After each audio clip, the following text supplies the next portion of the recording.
Selamat malam saudara, kembali saya Herdina Suherdi menjumpai Anda dalam Kabinet Kerja Menjawab kerjasama TVRI dengan Kementerian Komunikasi dan Informatika. Dan saudara, hari ini kita memperingati Hari Kebangkitan Nasional. Tentu banyak hal yang bisa dilakukan untuk memaknai Hari Kebangkitan Nasional, salah satunya dengan upaya pelestarian budaya Indonesia sebagai upaya untuk menjaga jati diri bangsa. Dan bicara mengenai itu, tema kita malam hari ini adalah Dewan Kerajinan Nasional di era Kabinet Kerja. Bagaimana kemudian peran Dewan Kerajinan Nasional ini dalam melestarikan budaya Indonesia dan sekaligus juga mensejahterakan serta memajukan para pengrajin dan juga pelaku usahanya. Kita akan berbincang bersama dengan 3 orang narasumber yang sudah hadir bersama kami malam hari ini. Yang pertama adalah Ketua Harian Dekranaz Ibu Erni Cahyokumolo. Selamat malam Ibu. Senang sekali ketemu lagi dengan Ibu. Dan juga Ibu Bintang Puspayoga, Ketua Panitia Munas dan Pameran Dekranaz 2015. Selamat malam Ibu Bintang. Selamat malam. Dan juga pengrajin tenun. Nah, ini adalah Bapak Wiknyo Rahadi. Selamat malam Pak Wiknyo. Selamat malam. Dan sebelum kita berbincang dengan ketiga narasumber kami malam hari ini, kami juga ingin menyampaikan informasi bahwa Dewan Kerajinan Nasional ini sebagai salah satu mitra kerja dari Kabinet Kerja. Baik, saya ke Ibu Erni terlebih dahulu. Ibu, kepengurusan di Dewan Kerajinan Nasional yang baru saja dilantik oleh Ibu Iriana Jokowi pada Januari lalu, itu saat ini bagaimana Bu kepengurusannya?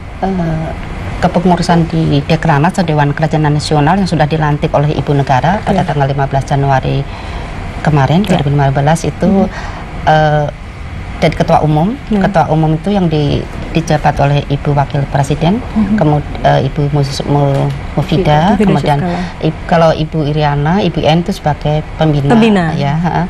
Kemudian ada Ketua Harian, kemudian Ketua Bidang, dan ada koordinator. Di sini juga kita ada untuk Dewan Penasehat itu dari 6 kementerian. Yang itu yang memang yang di sini kita berkaitan, yang terkait yaitu ada Menteri Pariwisata, kemudian Perindustrian, Perdagangan, KUKM, Menteri Dalam Negeri, BUMN. Jadi dalam setiap kegiatannya selalu berkoordinasi dengan 6 kementerian ini juga ya Bu? Untuk semua kegiatan biasanya kita saling bersinergi dengan 6 kementerian. Baik, Ibu, ini berarti adalah tahun pertama di kepengurusan ini ya Bu ya. Lalu kemudian apa Bu visi misi Dekranaz yang kali ini, yang terbentuk kali ini? Visi Dekranaz yaitu Dekranaz untuk menjadi lembaga yang handal dalam mendukung kemandirian ekonomi kreatif nasional. Itu salah satunya. Salah satunya. Ya. Kemudian tentu banyak pasti visi dan misinya. Apalagi Bu? Nggak, itu visinya. Kalau misinya kita ada beberapa, itu menyiapkan regenerasi untuk regenerasi sumber daya manusia yang handal, yang unggul, kemudian meningkatkan daya saing produk kerajinan dengan berbasis kearifan lokal atau dengan selera global, dan kemudian meningkatkan hubungan kemitraan dengan lembaga yang terkait baik nasional maupun internasional dalam industri ekonomi atau industri regenerasi sumber daya manusia dan juga mendorong penggunaan local wisdom itu sangat penting ya Bu ya. Itu nanti saya mungkin bisa tanya lebih jauh dengan Pak Wiknyo sebagai pengrajin. Tapi sebelum itu saya ingin ke Bu Bintang terlebih dahulu Bu. Ini dalam rangka memperingati hari ulang tahun Dekranaz tahun ini yang ke-35 ya Bu ya. Lalu kemudian apa persiapan dan juga kesiapan yang dilakukan oleh panitia Dekranaz tahun ini, dan apa kira-kira agenda acara yang akan dilakukan? Terima kasih Mbak Erlina. Saya juga seatas nama panitia Hari Ulang Tahun menyampaikan terima kasih banyak kepada TVRI yang sudah menyiapkan ruang kami panitia dalam mensosialisasikan kegiatan yang telah dan akan kita laksanakan. Sehubungan dengan Hari Ulang Tahun ke-35 Dekranaz ini, itu memang ada beberapa rangkaian kegiatan yang sudah kita lakukan. Karena ini ulang tahun, selain kegiatan yang sesuai dengan tupoksi kita, itu ada juga kita melaksanakan kegiatan sosial, yaitu yang kita beri nama kegiatan Dekranaz Peduli dan Berbagi. Itu kita lakukan di Muara Angke dengan memberikan bantuan sembako murah, kemudian pengobatan gratis, pelayanan KB, dan kegiatan-kegiatan sosial lainnya. Itu kita laksanakan tanggal 9 Maret ya. Kemudian tanggal 25 juga kita melaksanakan kunjungan ke Kerabah di Bantul yang dihadiri langsung oleh Ibu Ketua Umum, Ibu Mufidah Yusuf Kala, juga beliau hadir melaksanakan kunjungan di pengrajin gerabah di Kasongan.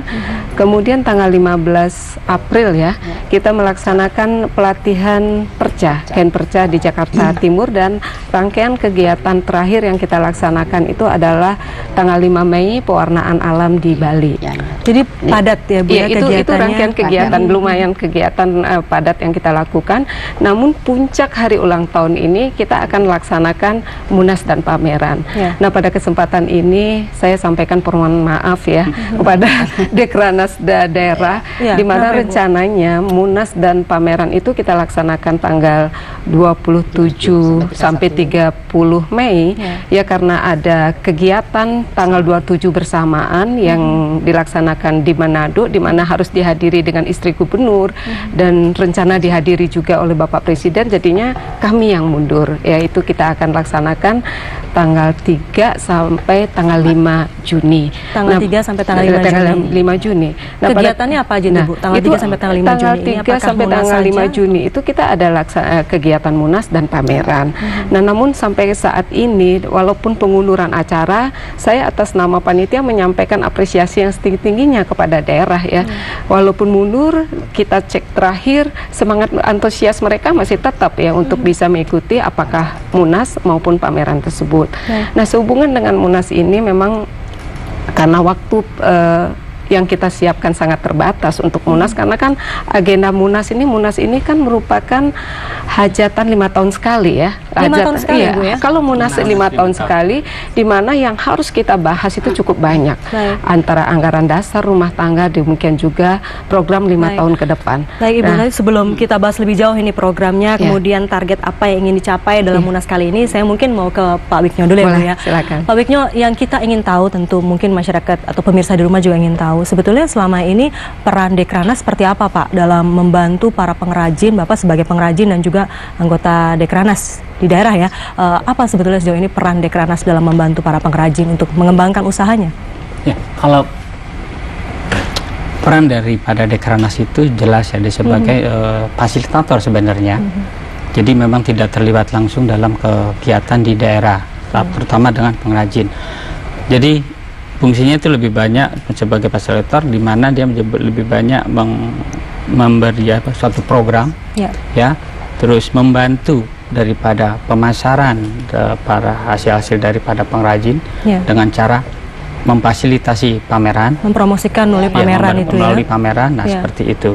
Nah, ini sih jelas ya, cuman memang yang perlu digalakan lagi adalah lebih ditingkatkan lagi, yang lebih banyak berhubungan dengan para pengrajin di daerah adalah para dari Dekranasdanya. Dekranasda atau diharapkan di sini dari pihak Dekranasda harus lebih aktif. Nah, sehingga lebih lagi bisa lebih mensupport daripada selama ini yang dirasakan oleh pengrajin. Apakah sudah cukup aktif Pak peran Dekranasda?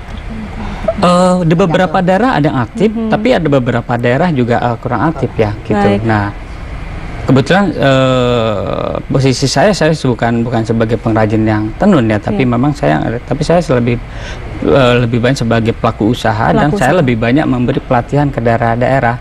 Nah, ini terlihat sekali Dekranasda yang memang aktif itu antusias ya, waktu kita datang dia fasilitator, gimana dia kerahkan daripada para pengrajinnya, para masyarakat untuk mendukung program pelatihan itu. Nah, kan gitu. Tapi ada juga yang memang ya santai aja gitu loh. Jadi kita yang malah kita mau bantu pelatihan kok Dekranasdanya anteng-anteng ya. Jadi misinya sepertinya belum seragam ya. Nah, ini yang kita harapin. Makanya kita harap dari pihak Dekranasda kita minta tanggapan Ibu Erni kalau gitu ya. Ibu gimana nih Bu? Ternyata selama ini dirasakan oleh para pengrajin seperti itu. Jadi mungkin dijelaskan lebih dulu Ibu ini peran atau fungsi Dekranaz dan fungsi dari Dekranasda. Mungkin kita juga harus tahu itu.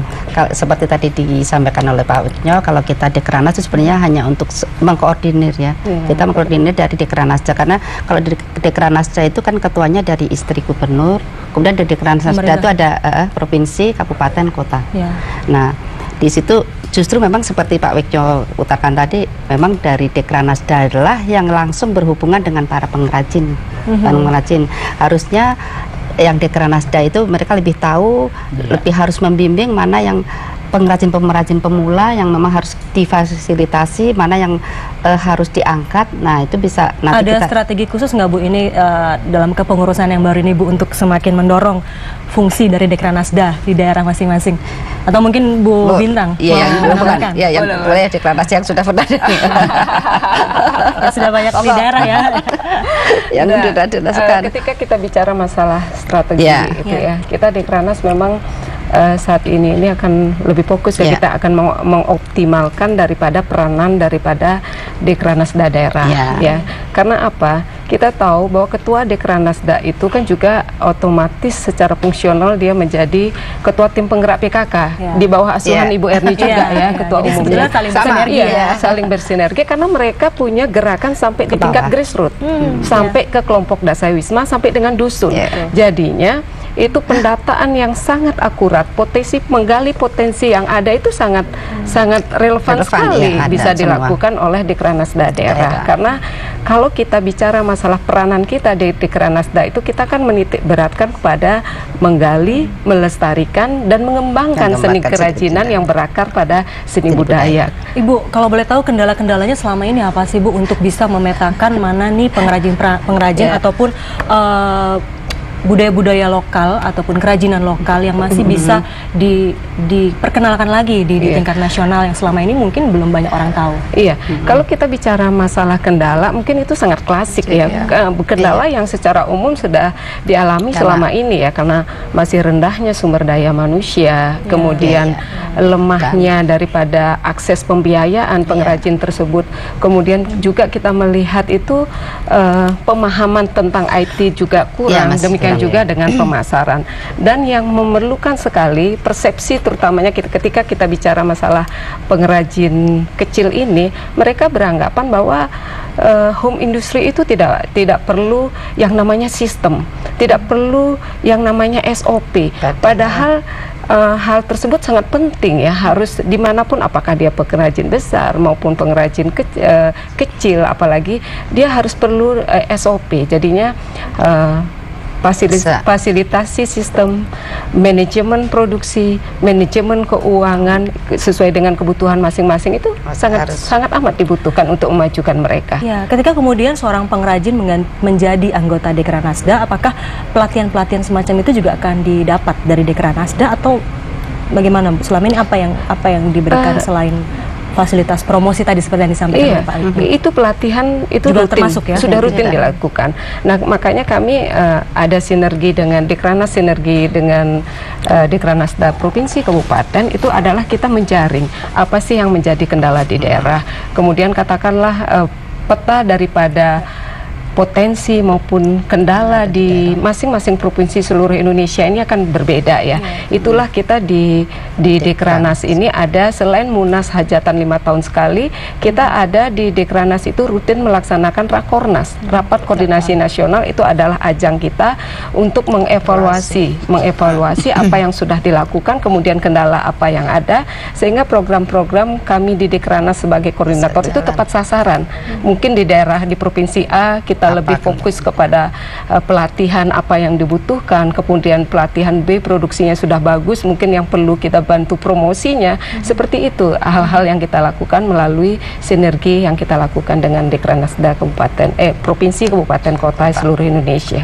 Baik, mungkin untuk pelatihan ini saya nambahkan lagi ya, bahwa pelatihan itu tidak selalu dilakukan oleh dari pihak Dekranasda atau dari pemerintah aja, tapi cukup banyak CSR ya, dan yang dana CSR itu dari perusahaan-perusahaan, ya, atau juga dari BUMN, yayasan pencipta kain ya. Seperti yang beberapa yang saya lakukan adalah saya bekerja sama atau mitra saya adalah di Cita Tenun Indonesia ya, dan dimana sponsornya itu cukup banyak, ada Garuda seperti gitu. Nah, secara berkala diberikan pelatihan-pelatihan. Nah, itu selalu melakukan pelatihan. Ya, jadi tidak tergantung bahwa pelatihan yang didapat oleh pengrajin di daerah tidak dari Dekranasda aja justru Bisa banyak cari. yang lebih Tapi memang ini. betul ya Pak Wiknyo, kendala yang tadi disampaikan oleh Ibu Bintang bahwa selama ini yang dirasakan adalah lemahnya sumber daya manusia, Ya, artinya mungkin sedikit pengrajin-pengrajin Ya. yang paham dan tahu betul bagaimana caranya membuat tenun-tenun itu dan Ya, juga gini. pembiayaan. Ya, gini, karena dalam pelatihan itu atau si pengrajin ini sendiri kan umumnya yang turun temurun. Ya. Ya, mereka menenun hanya tahunya dari seperti orang tua yang lakukan. Nah, makanya perlunya ada pelatihan-pelatihan. Ya, kami melakukan pelatihan itu tidak hanya melakukan pelatihan secara teknis, pengenalan bahan baku, pewarnaan, tapi juga kita selalu menyisipkan bahwa pelatihan itu ada kita beri motivasi motivasi untuk wirausaha harus seperti itu. Memberi manajemen, ya, bahwa itu manajemen untuk melakukan pemasarannya, melakukan keuangannya. Nah, di sini selalu kita harus sisipkan itu. Ya. Karena kalau kita hanya berbicara soal teknis, mereka juga mengerti teknis, Iya, betul. ya kan? Juga mengerti teknis. Dari turun mereka secara Sudah teknis. tahu. Nah, desain adalah yang kita harus lebih arahkan lagi bahwa mereka tidak hanya bisa menenun aja, tapi kita arahkan desain ini loh yang dibutuhkan oleh masyarakat. Ya, Bisa. lalu Ini kemudian yang juga harus tuntutan menjadi- pasar seperti apa, tuntutan gitu ya. pasar seperti Kode apa. terbaru seperti apa. Mungkin itu juga yang diberikan trainingnya. Baik, Ibu tadi Bu Bintang dan Bu Erni sudah menyinggung mengenai Munas kali ini dan juga kira-kira rangkaian acara sebelum Munas dilakukan. Nah, untuk agenda Munas sendiri tahun ini apa Ibu target-target yang ingin dicapai? Barangkali Bu Erni bisa jelaskan atau Bu Bintang? Yang ketua Bintang, ya. Boleh. Tentu kita kan menyamakan sekali Munas ini, kita menyamakan persepsi ya, karena ini ajang 5 tahunan, itu ada anggaran dasar, anggaran rumah tangga yang perlu kita sesuaikan dengan era pemerintahan sekarang. Itu kan kita sudah untuk mengefektif dan efisienkan waktu itu kita sudah menurunkan draft, sudah mulai bulan Maret ya ke daerah, draft anggaran dasar, anggaran rumah tangga yang akan kita bahas di Munas. Nah, bulan April kemarin itu sudah ada usulan dari daerah pasal mana yang dirubah, yang diperbaharui, nanti kita akan plenokan di dalam Munas. Itu Munas akan kita laksanakan, pembukaannya tanggal 3, tanggal 4 itu kita menggodok anggaran dasar dan anggaran rumah tangga dengan Dekranasda daerah baik provinsi maupun kabupaten kota. Demikian juga program 5 tahun. Nah, program 5 tahun tentu ketika kita bicara masalah seni kerajinan kan itu sifatnya dinamis ya. Kita harus inovatif, kreativitas akan disesuaikan dengan perkembangan zaman dan terutamanya yang sangat penting itu adalah selera pasar. Nah, itulah yang sering kita tekankan. Nah, tentunya melalui Munas ini kita sangat mengharapkan bagaimana yang menjadi tema daripada Munas ini, yang kita harapkan Dekranas itu menjadi kuat, perajin sejahtera melalui regenerasi perajin, itu yang kita harapkan. Itu tema yang akan diangkat untuk tahun ini ya. Baik, tadi juga disampaikan misalnya yang sangat penting yaitu adalah regenerasi sumber daya manusianya. Pelatihan-pelatihan juga sudah dilakukan, tapi yang tidak kalah penting kan juga adalah ketika produksi sudah dihasilkan, lalu promosinya bagaimana nih ya kan? Penjualannya bagaimana caranya tuh, marketingnya seperti apa?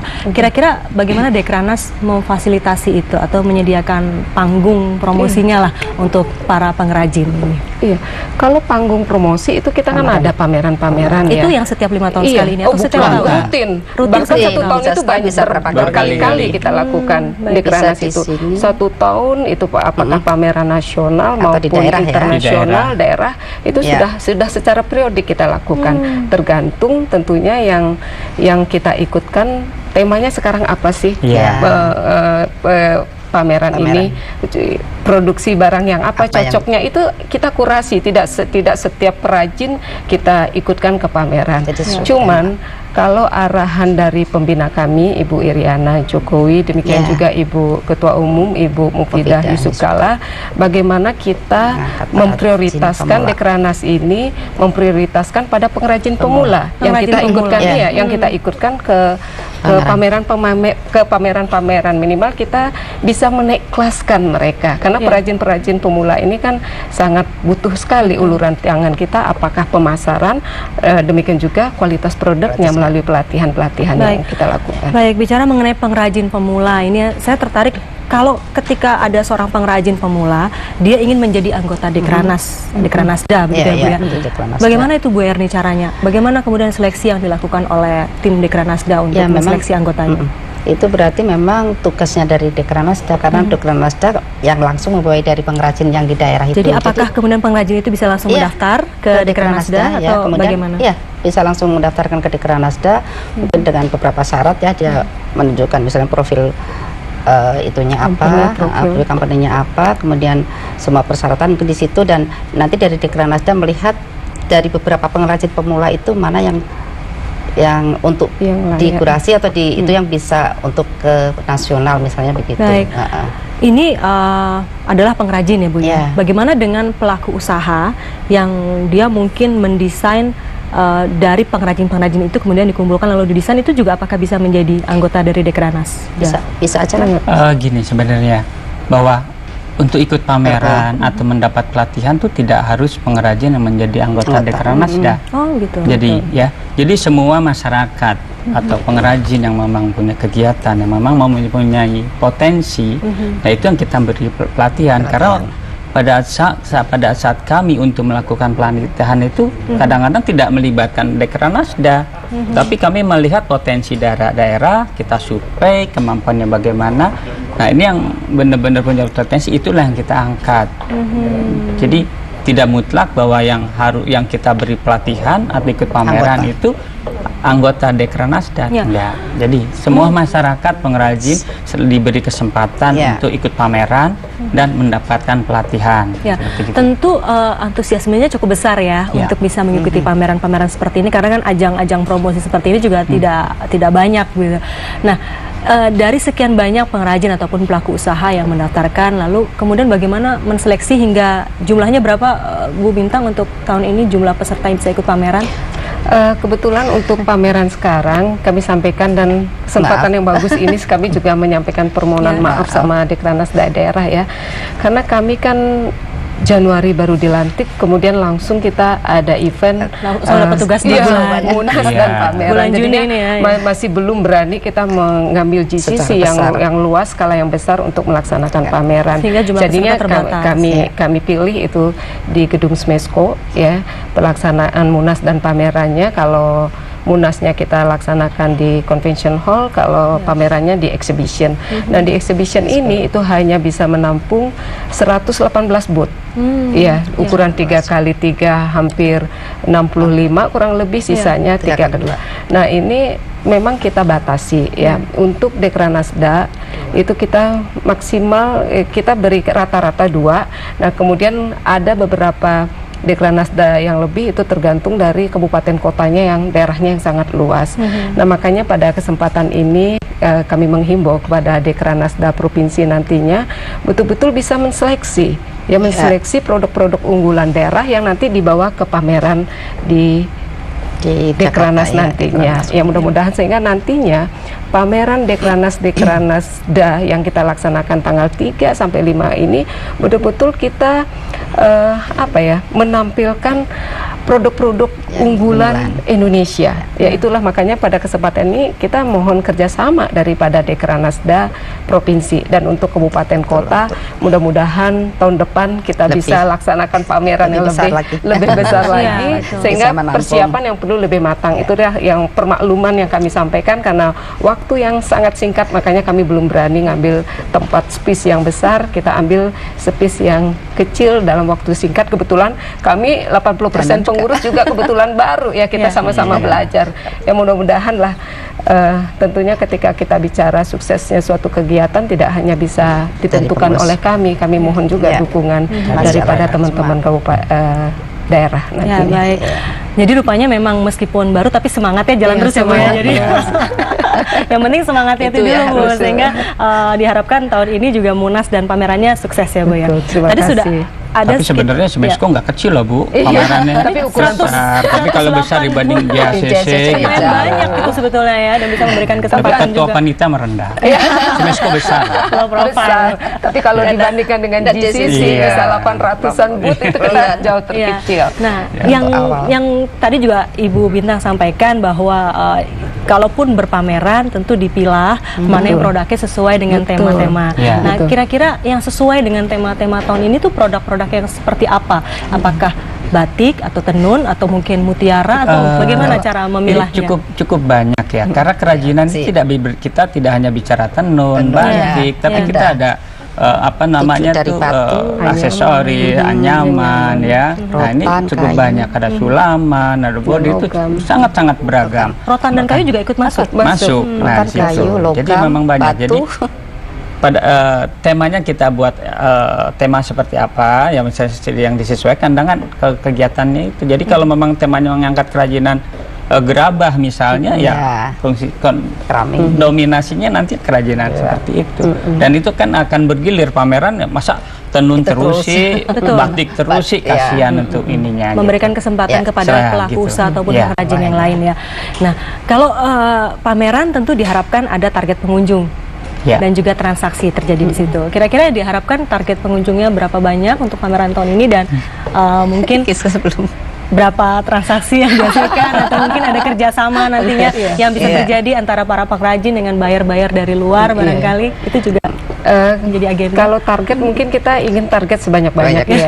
Upaya-upaya yang sudah kita lakukan, kita sudah koordinasi dengan kementerian yang ada lewat ibu-ibu OASE untuk menghadirkan semua DWP-DWP-nya, kita schedulekan untuk hadir ke sana. Di samping sosialisasi sudah kita lakukan lewat spanduk, kemudian kita memakai videotron kementerian-kementerian yang ada untuk menginfokan bahwa tanggal 3 sampai tanggal 5 itu ada pameran di Smesco gitu. Kalau kita bicara masalah transaksi di lokasi, mungkin itu penting, tapi kan alangkah pentingnya lagi yang kita harapkan adalah transaksi yang berkelanjutan, tidak hanya transaksi jualan retail di tempat. Itu yang kita harapkan ya. Selama ini kalau dari pengalaman dari Pak Wiknyo mengikuti pameran-pameran yang diselenggarakan oleh Dekranas, ini apakah juga kemudian banyak terjadi transaksi yang lalu berkelanjutan seperti itu? Kalau pameran itu memang sangat dipengaruhi oleh lokasi ya. Terus juga daripada promosi daripada ininya. Karena masing-masing sifat pameran itu punya karakter yang beda-beda. Dekranas tentunya peserta ini sangat beragam. Ya, peserta sangat beragam, pengunjungnya juga pasti banyak. Nah, seperti beberapa pameran yang saya ikuti ya, itu kalau Dekranas umumnya sih bagus ya, terutama kalau memang diadakan pada saat ulang tahun. Karena seperti dikatakan tadi oleh Bu Bintang bahwa sementara ini untuk Smesco dulu, tapi memang rencana tahun depan itu kita akan di ACC. Nah, kalau kita pameran di ACC umumnya adalah bagus. Kalau di ACC bagus, mungkin nggak posisi strategis ya kan gitu. Memang sudah, ya itulah pameran ke sana orang juga. Tapi kalau tempat yang baru mereka juga susah ya. Tapi yang penting bukan di situnya aja, tapi seperti dikatakan oleh Bu Bintang tadi, ada kelanjutan daripada transaksi di pameran itu. Tapi pameran mungkin kan dengan sekedar promosi. Jadi kita nggak bisa kejar target jualan di situ, nggak bisa. Tapi target kita adalah dapat customer. Tapi dengan dipilihnya Smesco ini juga mungkin bisa menjadi representasi dari UKM juga ya Bu ya. Bahwa para pengrajin ini juga tentunya kan mereka juga adalah para pelaku usaha kecil menengah itu. Ya baik, kalau saya ingin ke Bu Erni dulu ini Bu. Tadi Bu sempat menyinggung bahwa Dekranas ini juga bekerja sama dengan 6 kementerian. Kira-kira bentuk kerjasamanya itu seperti apa ya Bu? Mungkin bisa digambarkan sedikit. Dari 6 kementerian itu kan mereka yang mempunyai dana atau mempunyai, jadi misalnya ada pelatihan apa, kita bisa bersinergi di situ. Baik. Lalu di situ juga kalau tidak salah ada peran dari Kementerian Perdagangan dan Perindustrian juga ya, yang mungkin ikut membantu memasarkan. Perindustrian seperti kemarin ada kita pamer yang di Hong Kong itu jadi kerjasama Dekranas yang mengadakan untuk kita yang memilih pengrajin-pengrajin siapa yang diberi sana, kemudian boothnya itu dari perdagangan. Nanti kita sambung lagi Bu nih, ternyata pamerannya juga sampai ke luar negeri ya. Nanti mungkin bisa Ibu cerita kembali, tapi kita harus jeda terlebih dahulu. Dan saudara, kami akan kembali tetap di Kabinet Kerja Menjawab usai info terkini dan juga jeda pariwara berikut ini.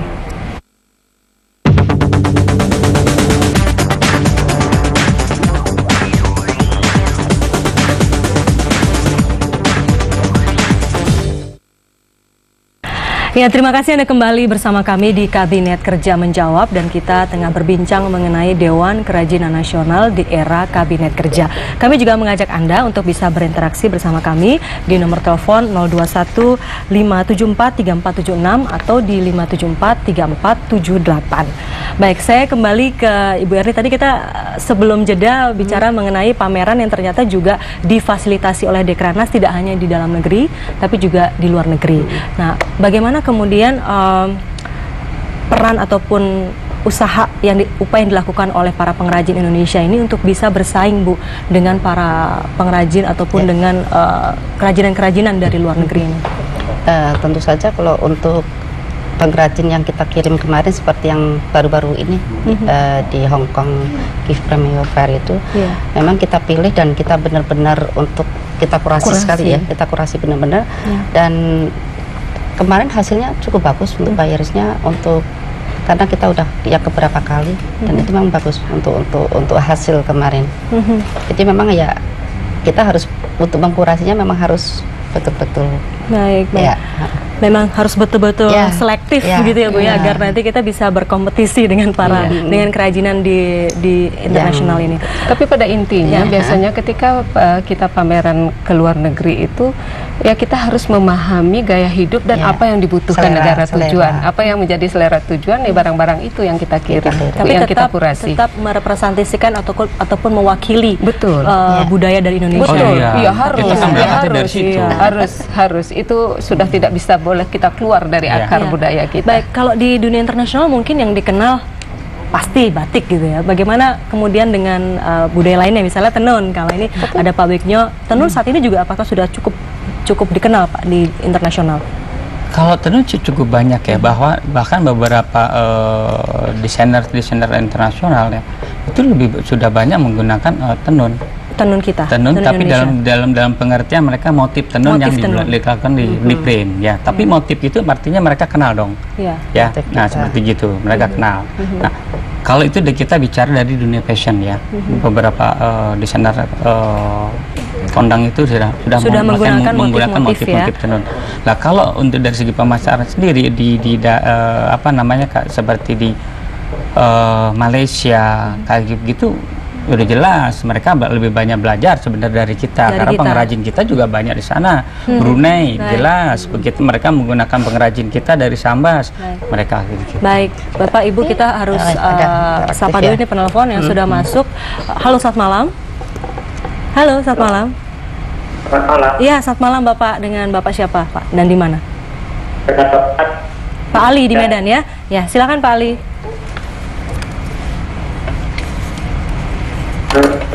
Bagaimana? Iya, Pak Ali, silakan. Ini berbicara. Halo. Sayang sekali suaranya terputus-putus ya, Pak Ali. Mungkin nanti Bapak bisa mencoba menghubungi kami kembali, Pak. Sambil kita menunggu lagi nih, Pak. Tadi bicara mengenai yang produk dari luar negeri kemarin. Ya, justru kemarin pameran yang di Hong Kong tuh mereka banyak juga yang suka dengan apa yang interior produk dari keramik itu. Kemudian anyaman dari bambu itu justru banyak sekali yang diminati ya. Karena mungkin dan ini juga produk tenun itu kan banyak juga untuk interior. Nah, itu kan banyak ya untuk gift ya, seperti yang kita lakukan nih dengan pengrajin di Halaban sana di Sumatera Barat, kita membuat dengan congket, tapi kita buat untuk gift, box gitu, untuk perhiasan. Itu cantik-cantik sekali. Jadi tenun tidak diidentikan dengan suatu busana aja, tapi tenun itu bisa untuk interior, bisa menjadi bentuk lain ya, untuk gift, seperti begitu. Baik, banyak cara dan kreativitas sebetulnya bisa dihasilkan. Itu dia yang makanya kita melatih itu tidak hanya fokus terhadap suatu produk busana, tapi derivatif dari keterampilan tenun ini bisa untuk apa aja, ya kan gitu. Itu yang jadi supaya pasar itu tidak penuh dengan misalnya selendang songket aja, kan nggak gitu, tapi kita bisa ngelihat box yang cantik dengan motif tenunnya gitu. Itu kan cantik. Kekayaan budaya Indonesia ini memang menjadi kebanggaan kita. Namun yang menjadi PR-nya ini juga adalah bagaimana kemudian meregenerasi para para pengrajin-pengrajinnya ini agar mereka bisa, generasi mudanya ini juga mau gitu loh, atau juga tertarik untuk mengerjakan ataupun membuat kerajinan-kerajinan yang dulu dilakukan oleh orang tuanya. Ya. Tapi sebelum dijawab Pak, kita sapa lagi nih penelpon yang masuk. Halo, selamat malam. Halo. Assalamualaikum. Waalaikumsalam Pak, dengan Pak siapa dan di mana Pak? Pak Boy Lestari dari Padang. Iya, silakan Pak Boy. Baik, terima kasih Bu. Sepertinya Indonesia itu kaya dari segala bidang ya, termasuk alamnya. Sekarang berkaitan dengan kerajinan ini, yang perlu kita benahi ke dalam adalah manajemennya itu sendiri. Lalu yang kedua SDM-nya, yang ketiga marketing. Yang kita lihat sekarang di masyarakat kita itu manajemen marketing dan settingnya ini yang perlu dijalankan. Yang pertama, yang kita khawatirkan, yang kita sedihkan, barang kita dijual oleh orang lain. Barang kita dijual. Artinya bukan kita yang menjual barang kita, tapi barang kita dijual oleh orang lain. Ini mungkin bapak-bapak di sana udah ngerti maksud saya ya. Baik, sehingga menikmati bukan pengrajin ya Pak Boy ya. Baik Pak Boy, nanti akan ditanggapi. Terima kasih sebelumnya. Dan penelpon berikutnya, halo selamat malam. Ya, selamat malam. Ya, selamat malam. Dengan Pak siapa dan di mana Pak? Dengan Pak Sofian dari Bandung. Silakan Pak Sofian. Ibu, terima kasih atas kesempatannya. Nah, kebetulan sekali ini kami sekarang dari Bandung sebagai pengrajin bambu, Bu. Pengrajin bambu ya Pak? Ya, silakan Ya. Pak. Kebetulan kami sekarang dapat undangan dari Korea Selatan, Bu. Ya. Ada World Bambu Festival. Namun saja beliau meminta kepada kami dalam World Bambu Festival itu tidak hanya untuk ikut seminar, terus ada pameran dan pertunjukan kesenian. Nah, cuman kami diundang secara pribadi karena kemarin kami juga pulang 1 bulan dari Malaysia juga demikian. Ya. Hanya kebetulan sekarang kami kesulitan untuk biaya transportasi dan lain-lainnya, Bu. Ya itu. Jadi kami hanya difasilitasi untuk 1 orang, sedangkan kami di sini diminta untuk beberapa orang ke sana berikut dengan barang-barang bawaan. Baik. Di antaranya produksi kami ada mobil dari bambu, ada alat olahraga, alat musik, kesenian dan lain-lainnya, Bu. Baik, jadi kendala pembiayaan nanti ditanggapi ya Pak ya. Ya baik, terima kasih Pak Sofian. Penelpon berikutnya, halo selamat malam. Malam. Ya, selamat malam. Dengan Bapak siapa dan di mana Pak? Dengan Bapak Fendi di Maluku. Ya, silakan Pak. Pak Fendi di Maluku ya. Iya. Ya ini saya mau bilang, mau tanya, itu kalau kegiatan ini dilakukan oleh Dekranat, itu bisa sampai di Maluku Tenggara Barat. Kegiatan bisa sampai di Maluku. Mungkin peran Dekranasda di sana ya Pak ya, yang ditanyakan. Halo Pak Fendi. Ya, sayang sekali terputus ya. Baik, nanti mungkin kita bisa jelaskan sedikit Ibu mungkin bagaimana Dekranasda di Maluku ya. Baik, mungkin langsung ditanggapi saja. Ini tadi ada 3 penelpon. Yang pertama dulu dari Pak Boy di Padang, silakan Ibu Erni atau Ibu Monika. Mengenai bagaimana pengembangannya dari sisi manajemen, SDM dan juga marketing. Lalu kemudian agar barang itu juga dinikmati oleh para pengrajin, bukan kemudian dijual oleh orang lain dan hasilnya dinikmati orang lain. Oke. Ya, selamat malam Pak Boy. Ya, bahwa untuk dalam SDM ya, dalam kegiatan pengrajin SDM memang harus banyak kita beri bimbingan ya, karena memang umumnya para pengrajin kan latar belakangnya dari turun temurun. Nah, dari SDM ini tentunya kita adalah kalau dalam pelatihan selalu kita ikutkan manajemen marketing seperti tadi ya, seperti terus manajemen keuangan, dan tentunya kreativitas untuk membuat desain yang memang menarik. Nah, kalau mengenai produk itu tidak di mana? Dijual oleh orang lain. Dijual orang lain yang jauh lebih tinggi, sementara pengrajinnya mungkin memang kalau di daerah ini ya untuk pengrajin itu lebih banyak masih belum adanya kesetaraan atau dalam pembagian profit ya. Para pengumpul atau si agen itu misalnya dia membeli ke pengrajin yang memang murah, dia bisa jual keluar lebih banyak. Nah, ini yang harus kita berikan juga kita ubah mindset daripada si pengrajin, bahwa pengrajin itu kita coba beli jual sendiri. Tidak hanya bisa membuat teknik tenun aja atau teknik membatik atau teknik membuat kerajinan yang lain, tapi juga bagaimana dia harus bisa menjadi seorang pengusaha sehingga itu bisa memutus mata rantai daripada si pengumpul misalnya. Kalau di daerah itu ada banyak istilah pengumpul, yaitu mereka yang memang dari pembagian margin mereka pasti jauh lebih besar daripada si pengrajin. Dan pengrajin tetap tidak banyak berubah, si pengumpulnya yang banyak menikmati daripada keuntungannya. Jadi penekanannya ini sekali lagi bahwa manajemen itulah dan memberi motivasi bahwa pengrajin itu coba supaya bisa menjadi pengusaha, dia berani memasarkan sendiri. Nah, ini fungsinya daripada pemberian pelatihan-pelatihan. Gitu.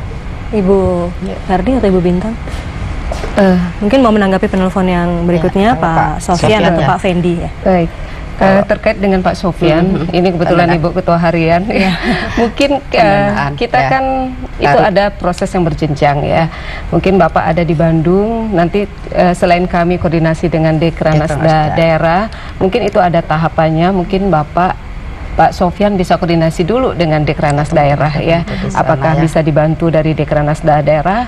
Kemudian kalau misalnya sudah pendanaan atau semua kegiatan itu kan ada planning, ada programnya. Apalagi kalau Pak Sofyan ini diundang secara pribadi, itu kan di luar daripada kegiatan yang direncanakan. Karena kalau kami melihat perbedaan kami Dekranas dengan Dekranasda, mungkin secara umum Dekranasda itu dapat gelontoran dari dana APBD tapi masuk ke instansi terkait sehingga kegiatan saja.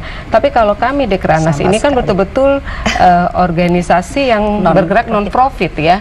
Kita menggali dana sendiri untuk melakukan beberapa kegiatan. Tapi bukan berarti kita mengecilkan semangat daripada pengrajin ya. Kita cukup bangga dari Pak Sofyan bisa sampai diundang oleh Korea, sudah barang tentu dari kualitas produk itu sudah luar biasa. Nanti kami bicarakan Pak, tapi karena kami baru perlunya kami koordinasi juga dan lapor kepada Ketua Umum ya kebijakan-kebijakan beliau apakah nanti bisa dibantu atau tidak. Tapi yang jelas karena itu tugas kami sudah barang tentu bagaimana kita bisa memotivasi pengrajin, apalagi pengrajin yang potensial seperti Pak Sofyan sudah barang tentu menjadi kewajiban kita untuk bisa mensupportnya. Baik, mungkin Pak Sofyan bisa menghubungi terlebih dahulu dengan koordinasi memperkenalkan produknya seperti instansi terkait di sana kan. Tidak tertutup kemungkinan nantinya memang Dekranas atau Dekranasda bisa memfasilitasi itu ya. Betul. Baik, Ibu Erni. Tadi Pak Fendi, Pak Fendi dari Maluku tadi sebenarnya kurang jelas apakah bisa sampai di sana. Saya pikir karena di sana juga ada Dekranasda Pak, bisa Bapak bisa menghubungi karena Dekranas itu ada Dekranasda provinsi dan kabupaten. Jadi bisa menghubungi ke sana. Jadi tentunya di Maluku sudah ada ya Ibu ya, pastinya ya. Semua sudah ada. Hanya tinggal menghubungi saja. Mungkin yang selama ini yang belum diketahui banyak oleh para pengrajin mungkin keberadaan dari Dekranasda di provinsi maupun di kabupaten. Baik, tadi sebelum kita membuka interaktif saya sempat bertanya ke Pak Wignyo ini mengenai bagaimana caranya regenerasi di kalangan pengrajin ini agar generasi mudanya juga mau dan tertarik untuk mengikuti jejak orang tuanya agar tidak punah ini Pak kerajinannya.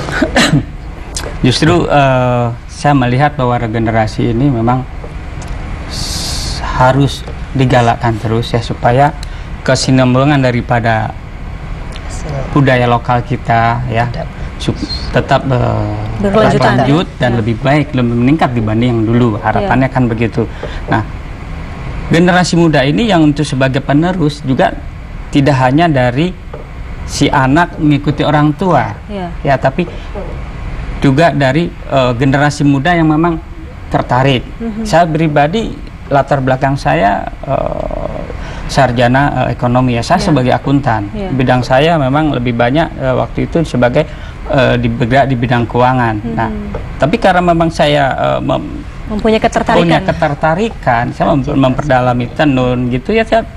Secara teknis saya menenun nggak bisa, tapi secara teknik kerja membuat tenun saya paham, sehingga saya bisa membuat desain yang menarik. Tentunya karena saya juga hobi dengan hal itu, kreativitas akan lebih banyak. Nah, orang-orang yang seperti yang mempunyai ketertarikan dengan kerajinan inilah yang diharapkan bisa menjadikan generasi penerus, bukan anak-anak yang menjadikan mengikuti orang tua terus. Tentu itu kita harapkan ya, nggak bisa putus. Biasanya ada orang tua melakukan ini, anak seperti ini. Orang tua mewariskan ke anak, tapi tidak tertutup kemungkinan di luar garis itu. Di luar dari keturunan itulah yang ada generasi juga gitu. Karena saya melihat di beberapa tempat seperti di Pekalongan ya, itu cukup banyak kegiatan membatik yang memang tidak dilanjutkan oleh anaknya, tapi dia berdiri sendiri, memang tertarik dia sebagai pengusaha daripada pembatik. Nah sekarang kenapa regenerasi pengrajin itu kurang lancar ya, atau sangat minim? Itu faktornya pertama faktor ekonomi, ya kan? Faktor ekonomi ini jelas sekali. Kalau memang lihat dari kegiatan kerajinan itu menarik dan ada kelihatan ada apa namanya profitnya, ya secara ekonomi bagus, pasti si anak ini pasti ngikutin. Tertarik, ya. Nah, kalau sekarang kita melihat si anak, melihat orang tuanya sebagai pengrajin apapun ya, terus melihat si orang tua pengrajin itu kehidupannya sederhana dengan ekonomi terbatas lah, si anak mana mau mengikuti seperti orang tua, gitu kan? Nah, jadi faktor ekonomi. Nah, seperti saya membuat usaha tenun saya di Sukabumi. Saya dulu menarik warga sekitar untuk bekerja sebagai penenun di tempat saya itu sulit, ya. Tapi setelah mereka mau dan mereka secara ekonominya bagus, generasi muda itu banyak sekali sekarang. Kemudian tertarik, tertarik. Nah, ini jadi nomor satu adalah kedua adalah gengsi. Nah, para generasi muda ini memang gengsi melakukan kegiatan-kegiatan yang sifatnya kerajinan. Mereka kalau di beberapa kota seperti kota-kota besar itu sudah banyak ini ya, kabupaten yang besar sudah banyak garmen ya. Mereka akan lebih bergengsi bekerja di garmen. Gengsinya tuh luntur kalau memang manfaat ekonominya bisa dirasakan lebih tadi ya, Pak ya. Tapi ada satu lagi motivasi. Saya selalu memberi motivasi bukan ke karyawan saya saja, tapi ke pengrajin juga, bahwa produk ini lebih bergengsi daripada produk kalian yang dikerja di garmen. Ini dipakai presiden misalnya. Produk saya membuat, ini dipakai presiden waktu itu, atau dipakai oleh pejabat atau dipakai artis, saya bilang ini siapa yang membuat, fotonya saya beri, ya? Itu termotivasi. Baik, bicara mengenai daya saing, kemudian juga kekuatan SDM, ini kan kita di akhir tahun nanti akan mulai berlaku masyarakat ekonomi ASEAN. Bagaimana kemudian agar produk kita dan juga para pengrajin kita ini bisa bersaing dengan produk-produk yang akan masuk dari luar? Apa Ibu kira-kira upaya akan dilakukan oleh Dekranasda menyikapi hal ini? Seperti tadi sudah diutarakan, mungkin dengan pelatihan, dengan maksudnya dengan produk-produk unggulan yang lebih bisa bersaing, dan kita juga harus melihat selera pasar yang harus itu, kemudian tentang hak cipta ya, Bu ya. Betul. Mengenai hak cipta itu bagaimana, Ibu? Mungkin dengan MEA ini, protek yang pertama itu memang hak cipta itu sangat penting ya. Dan itu sudah kami lakukan sosialisasi melalui Dekranas. Salah satu rangkaian kegiatan kami kemarin dalam rangka hari ulang tahun di Bali dengan pewarnaan alam itu, kita sudah langsung menyerahkan hak cipta. Artinya apa? Yang selama ini kan sering produk-produk kita yang bagus diklaim sama negara lain. Kemudian tidak hanya negara lain, kadang-kadang karya hak cipta diklaim oleh sesama kita. Nah, untuk memprotek itu sebenarnya kita sudah sangat mudah sekali sekarang. Kalau dulu mungkin perlu proses yang panjang dengan persyaratan yang berbelit-belit. Nah, sekarang kalau masyarakat, katakanlah pengrajin punya karya baru, itu cukup dengan foto dan pernyataan bahwa itu adalah memang karya mereka, kita sudah mediasi lewat Dekranas secara kolektif. Kalau mau langsung itu bisa langsung mendaftarkan ke Kementerian Koperasi dan UKM. Justru kalau itu UKM tidak perlu berhari-hari hitungan jam selesai dan tanpa bayar. Itu sudah program-program yang program-program terobos yang kita lakukan, dan kami dari Dekranas yang mempunyai peran memfasilitasi juga kita sosialisasikan kepada para pengrajin kita. Memang kreativitas itu kan mahal harganya, betul. Ibu, ya. Dan strategi untuk melindungi kreativitas itu, Pak, apakah juga sudah difikirkan oleh para teman-teman pengrajin yang lain? Nah, kalau kreativitas itu tentu Melindungi hak sulit ciptanya itu loh. kalau tadi katakan Ibu Bintang melindungi hak cipta, ya. Tapi kalau kreativitas itu sulit untuk dijiplak. Kreativitas kan berkembang terus, ya kan. Jadi saya rasa kalau kita masih berbicara produk-produk kerajinan yang sifatnya handmade, untuk dengan adanya MEA ini, saya secara pribadi maupun teman-teman pengrajin mungkin nggak khawatir ya. Jadi karena siap mereka, ya, Pak, ya? Kalau dari segi kegiatan para pengrajin adalah sangat siap, ya, dari produknya ya. Tapi yang tidak siap adalah kalau memang bahan impornya, bahan bakunya yang tinggi, ya mereka nggak bisa bersaing, beratnya kan karena begitu. otomatis harga kita jadi lebih mahal. Lebih mahal di situ. Yang... Tapi kalau kreativitas ya kita pasti siap, nggak bakal kalah dengan mereka gitu. Iya. Cuman satu hal lagi dalam menghadapi MEA ini, satu hal yang perlu kita berikan pemahaman kepada para perajin, bagaimana kita memberikan kesadaran pada mereka tentang dominasi pasar. Salah satu contoh, sebenarnya dominasi pasar itu kan kaum muda. Apa sih keinginan kaum muda untuk kita bisa merebut pasar? Yang kedua itu netizen, pengguna jejaring sosial. Nah sekarang itu kan sudah banyak ya penjualan online. Ini harus menjadi perhatian juga bagi pengrajin, dan dominasi pasar yang harus kita pikirkan juga adalah perempuan, wanita ya. Karena wanita kan akan tidak hanya mengkonsumen untuk dirinya sendiri, untuk keluarganya, suami dan anaknya. Nah inilah satu hal ketika kita merebut pasar, bersaing di pasaran itu, dominasi pasar harus menjadi perhatian perajin. Itu yang juga harus menjadi perhatian pengrajin untuk kemudian memasarkan produknya, Pak. Ya, jadi tidak hanya kemudian memikirkan harus bersaing dengan internasional gitu. Itu penting, tapi alangkah pentingnya kita memberikan pemahaman untuk merebut pasar itu. Memasarkan secara online juga tadi juga itu juga. Tapi kan produk-produk nanti dalam rangka MEA yang produk-produk masuk banyak kan dari luar, pasti yang produk mas produk. Kan sifat-sifat kerajinan handmade begitu ya saya rasa yang agak sulit mungkin kalau kemudian bersaingnya secara harga itu ya tadi ya, karena memang produk seperti handmade Cina tentu lebih mahal ya. Kalau misalnya kita dengan bagus. India atau Cina, di sini untuk yang benang sutra otomatis dari Cina, ya kan, sudah di sini sudah mahal, sana murah. India kita menggunakan benang katun misalnya, atau kain-kain putih itu banyak dari India. Bagaimana kita bersaing dengan mereka? Nah justru di kreativitasnya lah yang kita bisa sangat bersaing dengan mereka. Kita kuat di kreativitas, namun bahan baku yang kita masih agak sulit ya. Baik, ini terakhir sebagai closing statement terkait dengan tema kita hari ini, saya ingin minta closing statement dari ibu-ibu dan juga bapak sekalian. Mungkin dari Ibu Erni terlebih dahulu. Sesuai dengan tema kita, saya ingin Dekranas kuat, pengrajin sejahtera melalui regenerasi. Penting itu regenerasi ya, Bu ya. Baik, Ibu Bintang. Iya. Kalau belakangan ini selain dari tema kan apa yang ditakutkan oleh pengrajin kita, memang MEA di depan mata ya. Jangan hanya kita melihat MEA ini menjadi tantangan, marilah kita berpikiran bahwa MEA ini adalah menjadi peluang bagi kita. Nah ketika dia menjadi peluang, saya ingin mengajak pengrajin untuk berpikir kapitalis, ya, bertindak industrialis dan bersikap sosialis. Itu yang kita harapkan, sehingga jayalah perajin Indonesia. Ya, amin. Pak Wigna. Saya ingin mengajak kawan-kawan pengrajin ya, dalam berpikir bahwa usaha kegiatan pengrajin ini tidak hanya berpikir terbatas sebagai usaha yang kecil, tapi ayo kita sama-sama berpikir usaha dari kerajinan ini bisa menuju ke industri, agar bisa mendukung passion daripada Indonesia sendiri. Dan menciptakan lapangan kerja tentunya, tentunya Pak, ya? dengan seperti otomatis itu. Nah, tentunya semua itu bisa terjadi adalah mari kita tingkatkan kreativitas dalam berkarya. Baik, terima kasih Pak Wiknio, terima kasih Bu Erni, dan juga terima kasih Bu Bintang. Tentu harapan kita adalah dengan peran Dekranas ini dapat melindungi, melestarikan, dan juga mengembangkan seni budaya Indonesia, sehingga selanjutnya juga dapat meningkatkan kesejahteraan para pengrajin itu tadi. Sekali lagi terima kasih Ibu dan juga Bapak. Dan saudara, demikian perbincangan kami dalam Kabinet Kerja Menjawab malam hari ini. Saya Herdina Suherdi, mewakili kerabat kerja yang bertugas, mengucapkan selamat malam dan sampai jumpa.